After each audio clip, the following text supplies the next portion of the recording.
hardship and challenges of raising my children in Department of Housing for 15 years has definitely given me the experience to be able to relate to people who have gone through similar circumstances or are currently going through similar circumstances.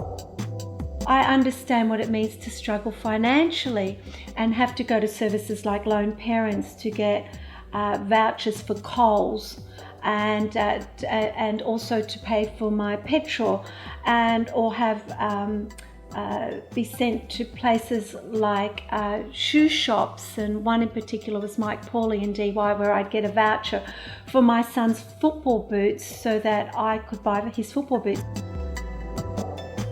I know what it means to have a bag of peas and a bag of rice in my cupboard in those days, and being grateful that I did to be able to cook and have something for my children.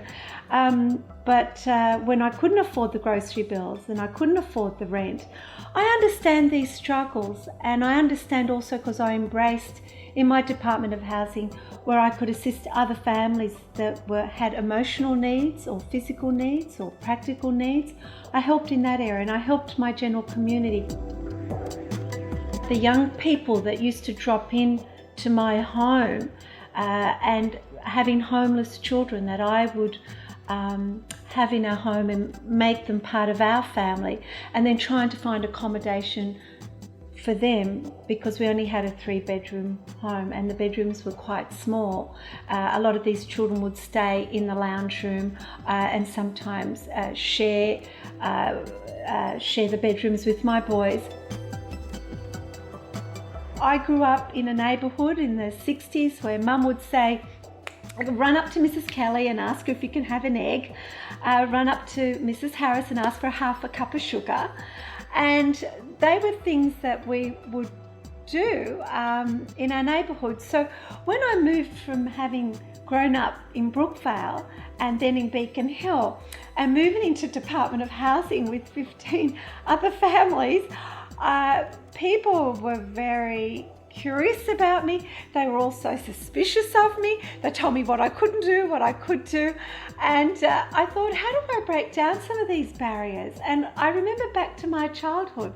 So the Seventh-day Adventist Church would deliver a box of bread every week to me. And so with my children, we would go to the other units and offer bread, and people would be shocked. People would say, oh, well, you're the first person in this unit that's offered me anything, and say thank you very much. And as we were doing that on a weekly basis, people then started saying, oh, do you have any of that olive bread, or do you have that sunflower seeded bread? And I'd make a point of trying to find those breads for them. And after a while, people started relating on a more friendly basis. But we did have people who, there were all sorts of the normal things that come with Department of Housing, all the social issues, health issues, they were there as well. So we worked as well as we could, and not that it was smooth going all the time. Don't ever think that. There were plenty of times where we had police knocking at our doors for incidences and police questioning us about other neighbours. There was definitely, times where there was domestic violence, there was drug-related incidences, there was alcohol-related incidences, and there was suicide as well, an attempted suicide. So we didn't grow up in the most wonderful environment that I would have liked for my children. I often remember thinking, oh God, this is so hard. This is not what I wanted.